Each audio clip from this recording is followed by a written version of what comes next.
Hi, hope you're having a wonderful day. My name is Jolene, and the goal of this video is to talk to you about my journey with mental health issues, where I was, where I'm at, and my goals for the future.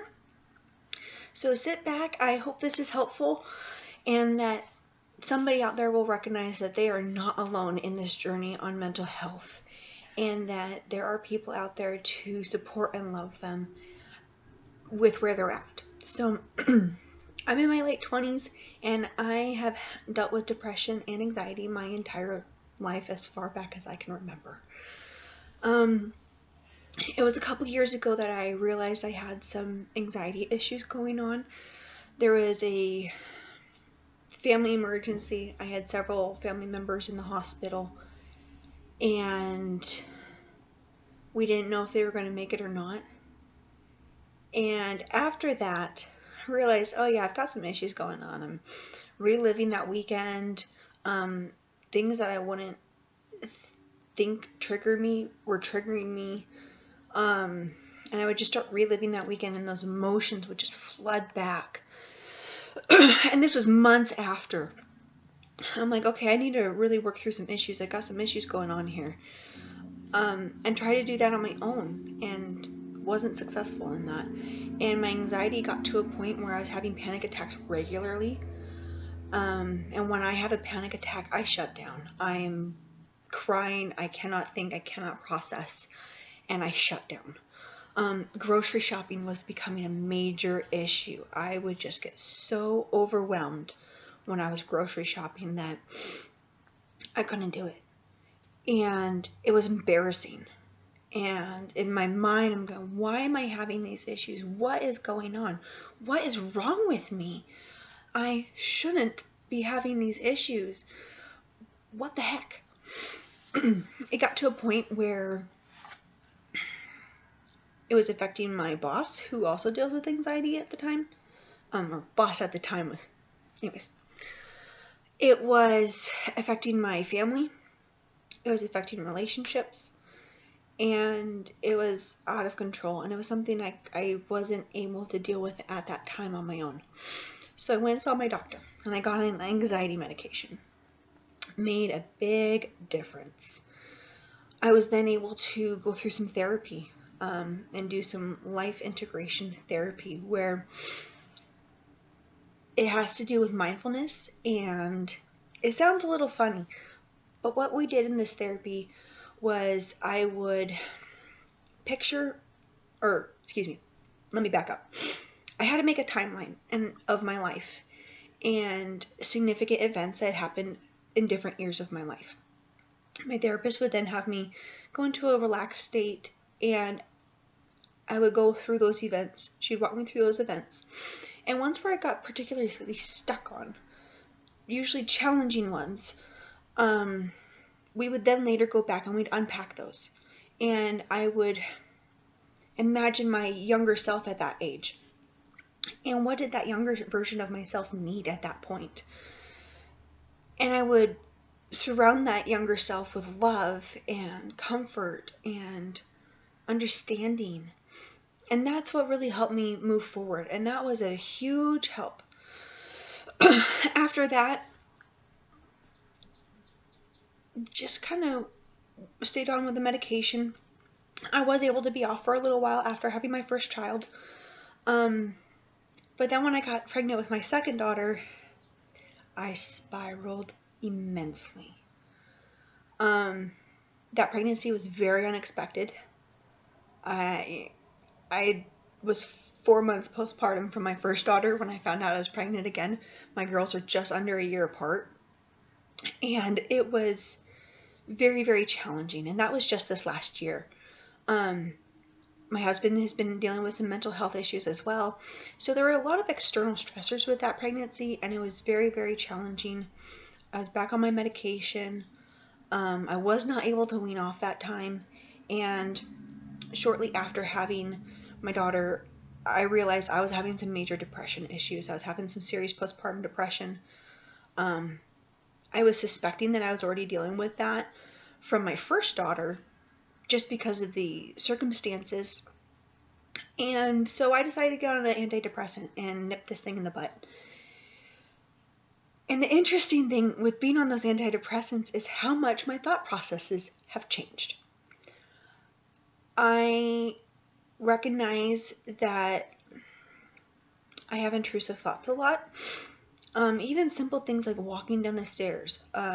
Thoughts will pop into my head of, you're going to fall down the stairs, you're going to do a somersault, you're going to hurt yourself. And it's usually really bad because I'm usually carrying a child at the time. And they're going to get hurt and da-da-da-da-da-da-da. And my mind just spirals. After recognizing with the antidepressant and also some reading I've done, that's not a normal thought process. Like, once I realized that, I'm like, oh, I've had those kind of thought processes since I can remember. I can remember being 5 years old and having processes such as that going through my head. The more I've learned, the more I've unpacked my struggles, the more I realize I've had high functioning depression and anxiety my entire life. And I've had panic attacks since I was a child. It was usually triggered by math because I'd just get so frustrated and overwhelmed I'd shut down. Doesn't that sound like what I just described with how I was presenting panic attacks several years ago? But things are so much better now. I have been on medication that helped me recognize what are healthy and unhealthy thought processes. I can label those thought processes and realize that, all right now I'm ruminating over something that happened and just playing it over and over. It's not going to help me. I can recognize when I'm rehearsing.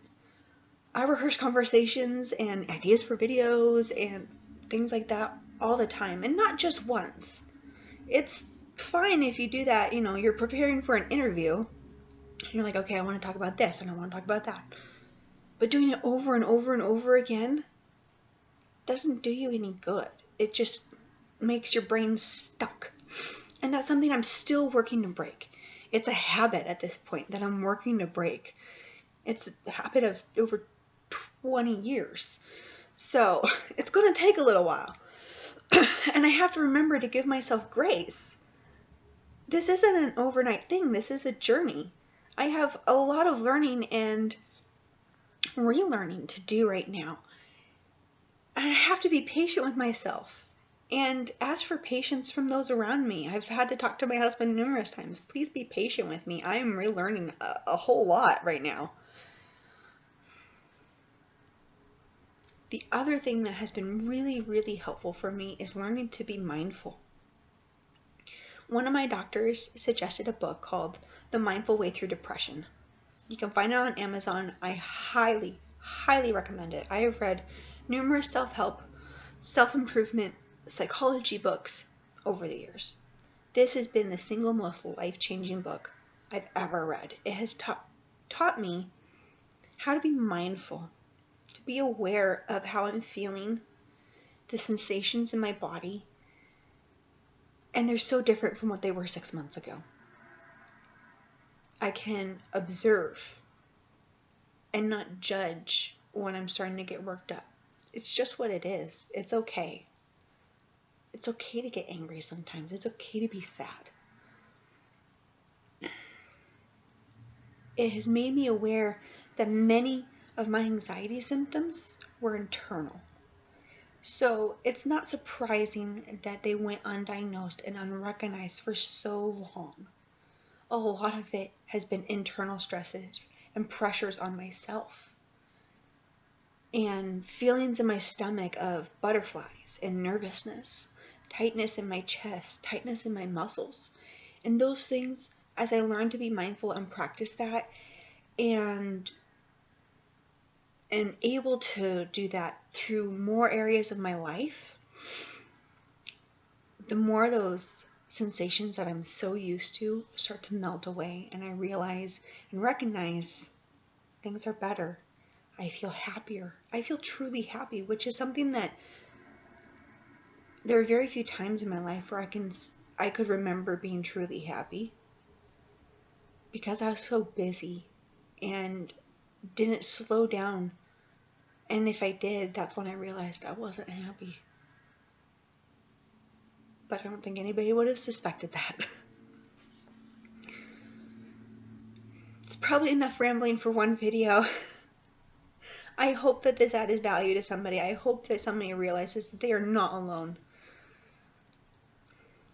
That was a huge thing for me, is just realizing I'm not alone. So go find something that you can add value to your life today. Read a book, take a nap, play an instrument, spend time with your family. Even if that's on FaceTime or something like that, because of social distancing right now. Do something to improve your mental state today. I'll see you later. Bye.